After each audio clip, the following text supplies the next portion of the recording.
Hi అండి, అందరికీ నమస్తే. ఈరోజు కార్న్ఫ్లోర్ హల్వా. కార్న్ఫ్లోర్ ఇదే ఉంది, ఒక టీ కప్ కార్న్ఫ్లోర్ అనుకోండి. ఎంత ఉందో పిండి ఎంత ఉందో అంత పంచదార, పాలు ఒక కప్పు, ఇంకో కప్పు పాలు, 3 కప్పు పాలు. ఇదంతా బాగా కలిసేలా కలుపుకోవాలి. పొయ్యి మీద పెట్టి తిప్పుతూ ఉండాలి.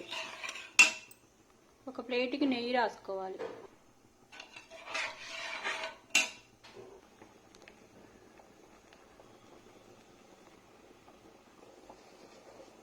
ఇలా ప్యాన్ నుండి సపరేట్ అయినాక తీసి నెయ్యి రాసిన ప్లేట్లో వేసుకోవాలి. Bunga